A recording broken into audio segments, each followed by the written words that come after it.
everybody, ladies and gentlemen. When we planned last autumn which topic I should take over for my last lecture on the Friday morning, we couldn't imagine that this subject would touch us so much till today, because it's not over. It's a situation of refugees worldwide, and especially of that of women and children. And as I'm asked to speak here today, I would like to draw a balance over our whole week we had in the Library Summer School, because I know after the morning lecture, everyone is going into his room, into his lectures, and perhaps you didn't get what we are in this small course talking about, and that's why I want to draw a balance from Afghanistan, the women in Afghanistan, to India, to Congo, and then to the situation of refugees, women in Jordan, Lebanon, in Turkey, and in Greece. Why these three countries, Afghan, India, and Congo? Because I was working for UNICEF as well. I was the vice chair of UNICEF for 7 years here in Germany. And I found a list from the United Nations which was written, the places where it is the most dangerous to be born as a girl. And it started with Afghanistan, I could imagine. Second place, India. This was really new for me. And third place, Congo. And then I decided I have to travel there and look how is the situation really, because as a journalist, I'm convinced that I only should talk and write and think about these things I researched by myself. I don't trust third sources. And yes, since perhaps you just heard, I'm a convinced feminist. I have a view on the situation of women worldwide, and as we just yesterday heard by Berta Traviese from UNICEF Lebanon, if you take care about the children, you have to take care for the women as well, because the relation is too strong and too direct that you can't only look for the children. I don't know if you remember the summer 2015. That's a picture from the camps in Turkey, Lebanon, and Jordan, the situation there. In summer 2015, we saw on the TV screen thousands of young men walking and walking and walking. Is something not okay?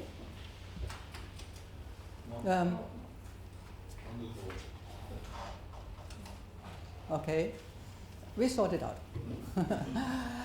Men walking and walking and walking over the Balkan route, arriving in Germany, and I'm just wondering, where are the mothers, the women, the daughters? Why and where did they leave all these women all around? And I get the answer in visiting the refugee camps. On the other hand, on the other side of the fortress Europe, it's now a fortress. We closed the borders in Europe, and I was traveling to Jordan, to Lebanon, to Turkey, to the Greek islands. And till now, it's August 2018, please be in mind, there are 3.6 million women and children waiting without no hope since 5, 6, 7 years. That's the time since the war in Syria is going forward and forward. In these camps, I only found men, elderly men, grandfathers, all these who couldn't make it the long and difficult and dangerous way through the Balkan route. The reason why those people escaped was and is still the war in Syria, and the second reason why these men and fathers and strong sons tried to continue their escape to Europe without their families was caused by the World Food Program. What happened there? The World Food Program is paid by the industrial rich countries. It's not a must, it's not a law, it's a beg, please give us the money for the poor people worldwide. And all these industrial countries forget to pay. And that's why the World Food Program reduced the monthly payment to all the registered refugees from $26 to $13. And if you can imagine, $26 a month is not very much. And $30, you can't survive. And this was a moment when these families thought in these refugee camps, what shall we do? We have no future, we have no chance. And they took everything what they had, and they sold the last jewelry, the last gold, everything they had, and gave it to the father, the husband, the son, to make the long and dangerous way, to pay all the smugglers, to pay the boats, whatever you need, to Germany. Germany was the aim, and when I was in these camps, I was really impressed. Every woman knew Angela Merkel. It's amazing. They had the picture in their mobile phones, and they showed me Angela Merkel and a Syrian refugee. Do you see this? They are helpful. Germany is wonderful. Germany has an incredible positive view of all these refugees, and then I entered all these tents or ITS from paper and some wood and whatever they are trying to survive. They said, oh, you're from Germany, a journalist, so wonderful. We are telling you all the stories we know. It wasn't difficult to talk to them. I need an interpreter, naturally, but they all talked and told me the stories. Unfortunately, here in Germany, the man who arrived in Germany, the man between 14 and 35 years, and later the husbands, the elder men, hoped that they could ask for their families come to Germany as well. Because all these asylum seekers, I learned this, they know very well the German asylum law. And they knew that there was a recognized asylum seeker was entitled to a reunion with his family. This was gone. This was the time before. That changed unhappily by all these arguments of the right-wing parties and groups in Germany, even of so-called, for my opinion, not very liberal politicians who said, it's enough, we can't stand it, and we have to close the borders, the German borders, the Austrian borders, the European borders, like in a fortress. It's not longer possible to ask for the families to reunite. And you might perhaps remember the discussions we had in Germany as well as in other European countries about subsidiary refugees, which means a refugee who is coming from a war zone, he gets asylum, but only for a special time, only since the war is over, and then he will be sent or she will be sent back to her country. This was the idea, and this was the idea of the subsidiary refugee. During March 2016, when I was in the last research for my book about no refuge for women and children, night by night I was in Lesbos and seeing the arriving refugees, mainly women and children from the western coast of Turkey. And they came by very shabby and very shaky dinghies from Turkey. It took during the night 2, 3, 4 hours. A lot of them didn't survive because they couldn't swim if they were falling into the water. No chance. Many of them died between Turkey and Greece. All they arrived there hopefully thinking, now we are in Europe, we made it. And they were registered and entered a big boat with 1,800 places and went with the ship to Kavala, for example, or Thessaloniki, or to Athens. But what I knew when I saw in my iPhone, the Macedonian border was closed. And now it happened that all these refugees, mainly women and children, received in Idomeni, perhaps you remember the name, Idomeni, a small little city in the front border of Macedonia. The border closed now, and they were waiting there, hoping they could enter the other country, but it didn't work, and they stayed there for weeks and weeks in rain, on muddy grounds, and low temperatures, till the Greek government decided, okay, we close this area, this camp, this close to Idomeni, and we take them into the countryside in Greek. But they are still now waiting and waiting and waiting. 65,000 women and children. August 2018, just to remember. And they have to apply for asylum in Europe, in Greece, but only by internet. It's not allowed writing a paper or something like this, or going to the municipality somewhere else. They can leave the camp, they don't have internet access, and they can't apply for asylum contracts. And that's why I don't understand how it works, but the Brussels authorities are paying a lot to Greece, millions and millions. They're sending manpower detached to Greece to hope to solve the situation there, but it didn't work. The Greece authorities are, to be honest, not really able to solve the problem. But when you listen to the news today, I don't know if you did it this morning by your mobile phone, your iPhone, or in the internet or someone else, read the newspapers, scroll through your internet news. The drama is not over. Just forgot to show you some pictures. No? Here, that's the picture when they arrived in the morning on in Isle of Lesbos. I was impressed. Mainly, nearly 150 NGOs worldwide are helping these refugees here on this side. I remember a Norwegian doctor with his daughter. He took her out of school and said, "We are flying to Lesbos and we are helping the refugees coming from Turkey, the Syrian refugees after the war, and I have to show you how Europe is coping with the situation." It was impressive. A Spanish doctor, a British lady who were preparing hot tea when they are arriving. And there's another camp, that's a camp in Turkey, in the eastern part of Turkey, with the situation, the horrible situation of Yazidis. I don't know if you know the story of the Yazidis, especially the Yazidi young women were taken over by ISS and were raped and stormfully married and brought to bring children to give birth to children, and that's a bad situation for the Yazidis as well. I researched this as well.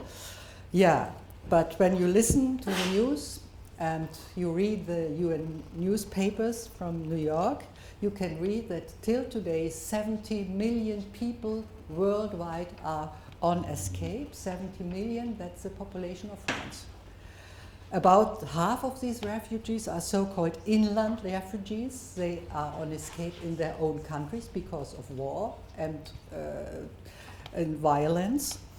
Horrible enough, and 1.5 million refugees managed to arrive in Germany. And the other, I just told you, are in these refugee camps around Syria, around the war zone Syria. Assad is now nearly at the end of winning the war, but it's a very sad situation. The refugees can't yet go home because their homes are destroyed. Aleppo, Idlib, Damascus, whatsoever, name it.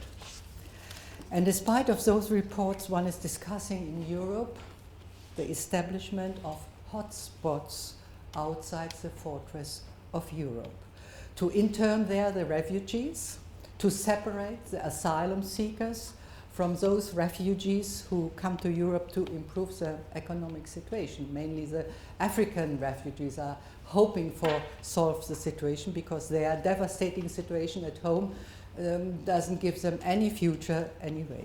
And after that separation, the idea is to distribute the refugees to countries willing to accept them. There are not many countries who are willing accepting them. 15,000 in the United States, 30,000 in Canada, 11,000 in United Kingdom, 20,000 in France, and that's the figures about we are talking here. And I promise you, it's not yet solved in whole Europe, in the world. It's a really, really sad situation. And they want to send them back to their home countries if no one is taking them.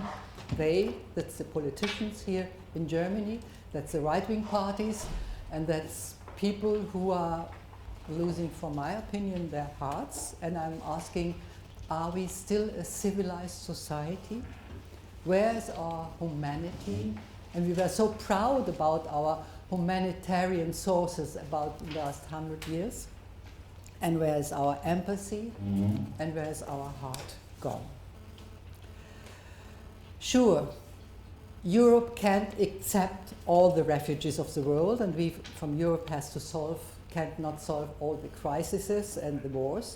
That has to be achieved by the people living there, or by the big nations like Russia, like America, like Iran, like Saudi Arabia. They have to help to solve the situation, but perhaps they don't have any intention to solve it. I don't understand it. But we can help, and that's I'm convinced that we can help and we can share. And please, let's have a look back in the European and German history. We did it already. For example, after World War II, 16 million refugees came to Germany and were integrated. 16 million, we are now talking about 1.5 million. And after the reunification in Germany, it was 1989, 1990, 16 million people in Eastern Germany came to the people of Western Germany, 65 million. It worked not very well, sometimes a little bit difficult, a little bit of humbling, but it was possible. And 2.4 million Germans with German passports who lived 100 years in Russia came in the early 90s to Germany, and they were integrated. And we have 3.6 million Turkish-based citizens in Germany living here, and 1.46 million, they have as well Turkish passports and a German passport. And they were allowed to vote during the elections in Turkey. Unfortunately, a lot of them voted for Mr. Erdogan. That's another lecture. But some good news as well. Meanwhile, the refugee women and children in Turkey, Lebanon, and Jordan, and in Greece, at least they were tried to be registered, and they are receiving money, $29 a month. In Turkey, they get plastic cards, and on these plastic cards there's the money, and all the families can look what they have to pay and use these plastic cards. From the World Food Organization, and the industrial nations are paying again, fortunately. But let's have a look on the situation of refugee women in Germany. Between 2012 and 2016, 500,000 of refugee women arrived in Germany, 500,000. The average time their escape took was, as they told me, I talked to some, they told me 3.5 months. Perhaps you can't imagine what they suffered and what they experienced during always very dangerous escape, and how they made it finally to Germany through the Balkan route, or through the Black Sea, or through Albania, or through Lampedusa, the island in the south of Italy. And I described it in the book. Julia just showed it to you, No Refuge for Women. And I described as well the story and the history of a 36-year-old Syrian woman. She left close to Damascus with her 5 children alone, 2 daughters, beautiful daughters, and a little son. And she made it first into the mountains, and then to Djibouti in Khartoum, to Khartoum in Africa. And then she waited there, and she got a smuggler and a car, and she could cross the desert of Sahara for 7 days, 7 nights, which was a nightmare, she told me, because she was always veiling her daughters, her beautiful daughters. She was really, really thrilled and in panic that one of these men who are accompanying them could take one of these girls, or beautiful girls, and rape them or takes them away, or she tried to protect them, and she made it till Libya. And in Libya we are reported from NGOs. I wasn't personally in Libya, but the NGOs are telling that the situation is really horrible in Libya for all these refugees. 600,000 refugees are waiting only in Libya at the beach to stroll into one little boat, a dinghy, and then a bigger one. And in the middle of the Mediterranean Sea, always the fuel is gone, and the captain says, I don't know where to go, and they are hoping for another big boat who is helping them and taking them over and bringing them to Europe. My Syrian lady, which I talked and which I followed her, she told me she made it on the small boat with her daughters and the boy, and she made it into a bigger ship, but suddenly the situation occurred and no petrol, and the captain was absolutely disorientated, and water came in, and she was so horrible. She told me she took her little boy on her shoulders and she said, perhaps he can survive if I am dying, and the water is always coming higher and higher. She made it, she survived, she's now in Hamburg. Her daughters, one daughter married, all the children are speaking fluently German. She not. She's one of these refugee women who unfortunately doesn't go to an integration course. During my lectures in Germany, I can hear the story again and again from Germans who are supporting women refugees. 70% of these refugee women didn't go along to school. They don't know to write, they don't know to read, they don't know to count. That's one of the big problems. And if you don't know this, you can't learn a new language. And that's why I'm not taking part on these integration courses. It's the basis to become integrated in a new culture, in a new country. The refugee women are sitting in their now safe flats, fortunately, but alone, not participating in the life of the environment. They need an interpreter if they want to go to the doctor, perhaps they use their children. They need a husband if the husband already arrived. If they have a talk with the teacher of their children, and this leaves women back in their old cultural environment, which is very, very sad. Women houses and women centers in Germany are trying to help with common meetings, with coffee being served, and with one offers to cook together, let's meet and have work in the kitchen together to help women find out of their isolation. In a new study carried out at the psychiatric clinic of the University of Berlin, 650 refugee women from Syria, Iraq, Iran, Afghanistan, Somalia, Eritrea, and Ethiopia have been interviewed. And the result was that more than half of these women were near to death on their home countries or during their escape, half of these women. Therefore, Medica Mondiale, that's the organization of Dr. Monika Hauser, is very committed to women problems worldwide and to the wars against women.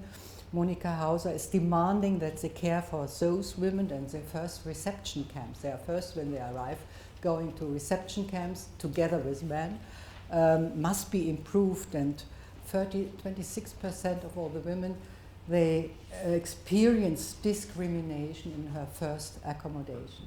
But meanwhile, it's on the better way in Germany, fortunately, because the communities have learned and improved the treatment of the refugees. They are trying hard now to accommodate women, children, and families in flats and no longer in mass accommodations. But still, most of the refugee women are lacking of medical care, and even 10 women of them think of committing suicide. That's what the University of Berlin found out in the new study, and especially for women of Eritrea, the situation is dramatic. Why? Eritrea now opened the borders to Ethiopia. That's new, this wonderful development for the people in both countries, but it doesn't have these women. They fled because they are afraid of to be raped, to be put into prison, to be put into military. Every man, every person in Eritrea has to go to the military for ages, and to be forced to marry or to suffer of FMG, which means female genital mutilation.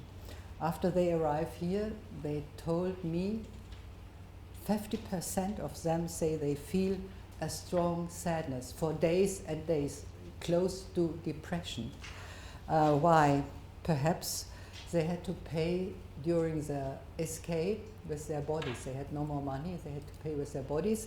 and they got pregnant with children who've experienced violence. That's the situation, especially of Eritrean women. And I wonder how the development will be when the Europeans really establish refugee centers outside of Europe, as decided at the end of June, just now in Brussels. And to be honest, I shiver when I go to imagine, I try to imagine what the women and their children will experience in those camps before the fortress of Europe. The vicious circle of lacking or not having school education among the women and children, and as a consequence, a lacking of knowledge of the German language, influences another very important thing. It influences a negative way of the decisions whether asylum will be granted or not. Because they often can't or don't want to tell, I understand this, don't want to tell what was really going on during the escape, during the 3.5 months of escape, and what happened in their countries, really. Experts agree that victims of rape or violence often don't talk. And that was my experience as well during my researches in the war of Bosnia, in Rwanda, after the genocide, in Chechnya when I was in the 2 wars, as well now in the refugee camps, when women suffer under rape, under big violence, they don't tell it normally. But stay with me some more minutes in Germany, where in 2015, 75 of all the applications of asylum were made by men, Arabic-speaking men. And what happens now here in Germany? The younger groups stick together. Peer groups are very important, as you know, and they stick together, and in such a group they feel strong and safe, and experts in Germany consider that is as well a great problem, especially for the refugee women, because such young men who lost their roots at home and who are no longer under the control of their fathers and mothers tend to be more violent. And they are violent against refugee women of their own culture. And here they see on posters, as you know, lightly dressed women. We are all lightly dressed now today as well because of the heat outside. But they had learned at home a lightly dressed woman is a slut, not honored. Honorable women are veiling themselves, and the alone living refugee woman, they know this as well because of being afraid of being sexually molested. She's now veiling herself as well and staying at home and don't talk about. She doesn't know, normally they don't know that we have a new law just now this year in Germany, which means a no is a no. It's a new sexual crime law, and this could be used if a woman is molested, but they have to know it. And I don't want to end my report. I show you some more pictures I just had for you. This is the situation in Afghanistan. No, we didn't register in Germany any single escaping women from Afghanistan. They are coming with their families. No single woman made it to escape from Afghanistan. And that's the story of Aisha. I don't know if you saw the title on the Times some years ago. Aisha was married to an old man, as in Afghanistan always fathers sell their daughters between 12 and 16, that's the normal age, and she ran away from her husband because he was beating her, and he found her in the mountains and he cut her nose and he cut her ears, and the American soldiers got rid of her, found her and took her to the United States. And she had 7 surgeries, but she's fine now. And I just heard on Monday when I had a guest from Afghanistan, a lady, Nahi Chalimi, she told me she's fine now and living in Los Angeles, which is good news. And these are pictures from India, Indian women, where there is mass raping all 22 minutes. Why mass raping? One rape is horrible enough, but they are sticking together in groups, what I just told you about the groups here in Germany as well, Arabic groups, they stick together.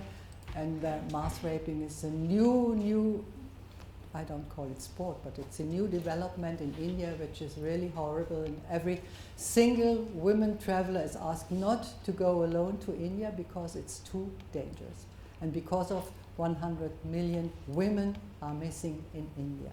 But I go back to remind you about the situation in the refugee camps. There's 3.6 million women and children in these camps.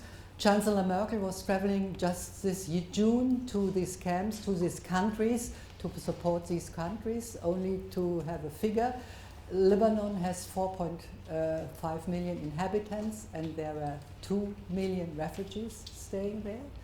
And Jordan as well, not a very rich country, 6.5 million inhabitants and nearly 2 million refugees. They closed all the borders now because they said we can't stand it. And now Europe and Germany is trying to help.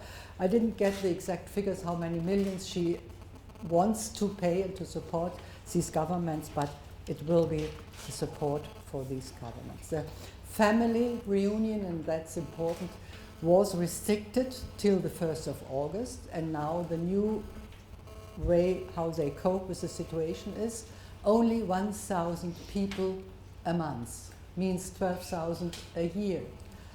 But I can't imagine how shall all these husbands, fathers, uncles and brothers integrate themselves, because we are asking for integration of all these refugees in Germany. How can they integrate themselves when they can only communicate with their beloved ones by Skype, by telephone, by iPhone, by internet?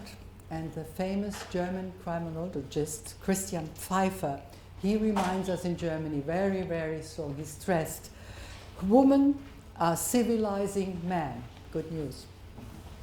When the women are missing, macho cultures can develop, and men will live a macho-minded life. Bearing this in mind, family reunion is correct and important, and really important for the future of all the refugees here in Germany, and perhaps all as well in the other countries. Unfortunately, his reminders didn't help very much till today, but it's not only the family reunion, it's a life situation of the refugees in the camps.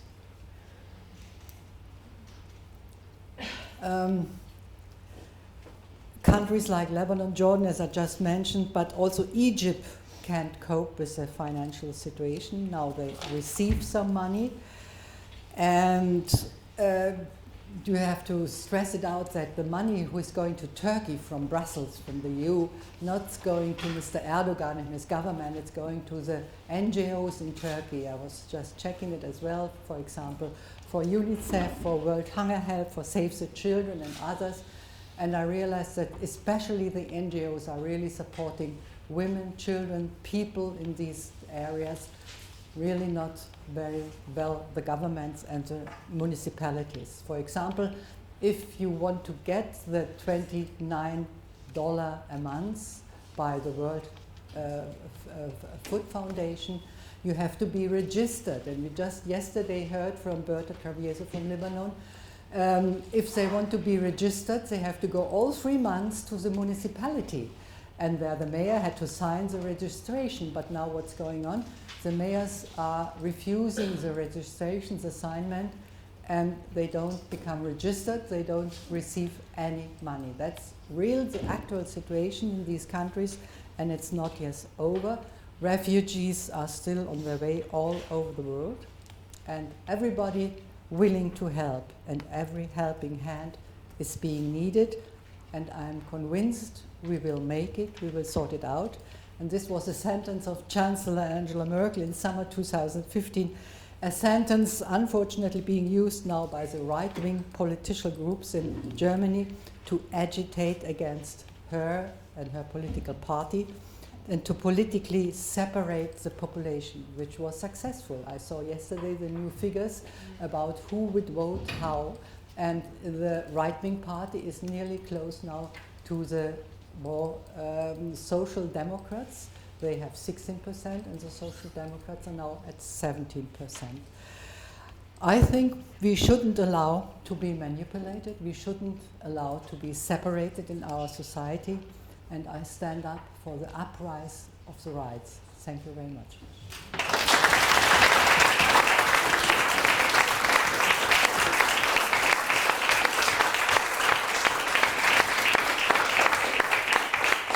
And if you have some questions, I would love to answer your questions, if you have some, or if you are depressed now about the situation, which I also can understand. Depression all right. No, everybody can do something. I'm convinced. Wherever someone is in his family, even if you start with a conversation on your breakfast table. I realized that the society is separated. It starts in the families. Please, Ruth. Yeah, I always have questions. Great. So, thank you very much for this impressive talk. And as I have already said, I was really moved by the fact that when I became acquainted with your work and your research into that, so I was wondering, and also when you talked about that today, okay, obviously it is you're so used to the narrative of wandering males that nobody's asking where are the feelings. But during your talk, we have this picture, this is also what is told to us from ancient times. Oh, it were the maids who moved and so on, and the woman stood in the cave and she didn't move and she bare her children and so on. This is all the let's say the cultural narrative that we are following, and that even that from the older times I don't believe, and it doesn't convince me. If it's what the TV show, I would now answer and your question, please. Yeah. So now the point is now when you are reflecting on Germany, and I think these are impressive numbers comparing now Germany and how many women Germany has and what it is in comparison to other European countries.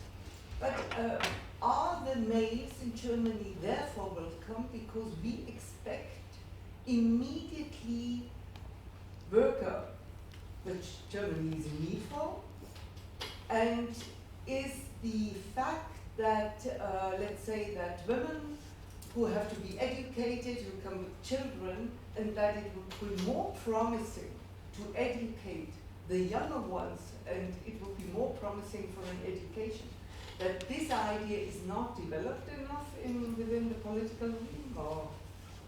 Okay, the difference is 500,000 women between 2012 and 2016, and only in 2015, 75% of these 1.5 million men.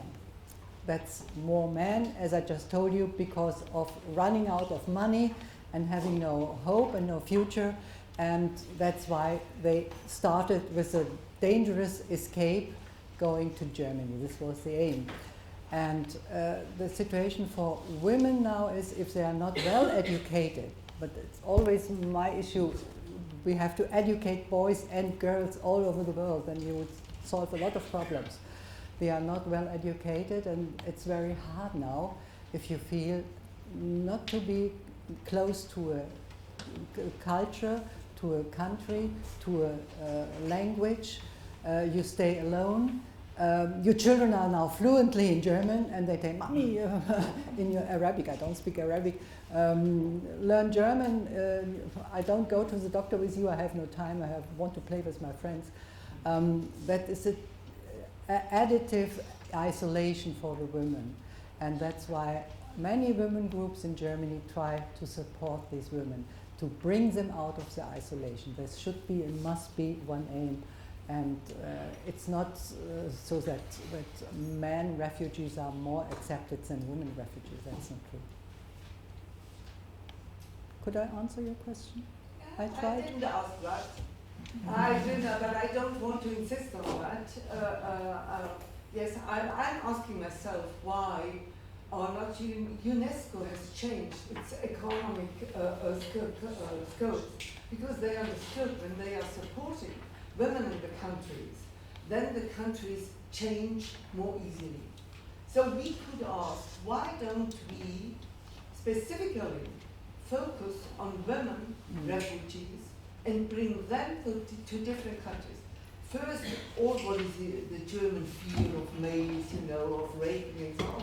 These are all the problems we could prevent if we kept the women here.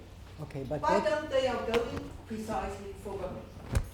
Okay. What is the reason? Are these economic? What do you mean with the they? Do you mean the politics, the German the politicians? All countries. So Hungary, the German they politicians should go for the women refugees, because the women refugees are meant. The narrative is they are not as aggressive as the males. Yeah. But do they cost too much?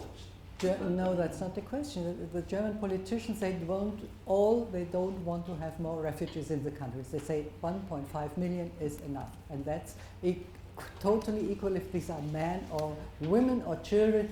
They want to close the borders. They want to close the fortress Europe first of all, and that's why Mrs. Merkel was flying to Jordan, to Lebanon, and as well to Turkey, to bring money to these countries that they can support the people, and they are not talking about women and children, they are supporting the people in these refugee camps. 80% women and children. How to solve the problem? Please. There wasn't some? Yeah, yes, please. I know from many refugees that they sent the young boys because they believed that they will make it. Yes, I would like to listen as well. So this is what I call a cultural narrative. Of course they don't. Mostly the women make it. They become much older, they are more strength and health and so on. It is a narrative. Boys are weak and so on. Yeah, but so when we think about older race, this is exactly what I wanted to point to. Not to believe any longer this narrative. The boys go out, the boys have do the way and so on. Well, I'm wondering, why we are all accepting such a migration narrative.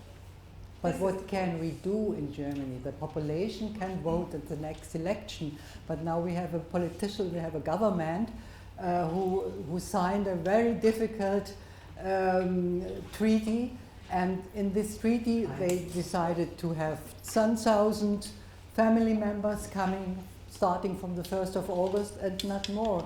And even if you were the first child arriving in Germany, you're not allowed to ask for your parents.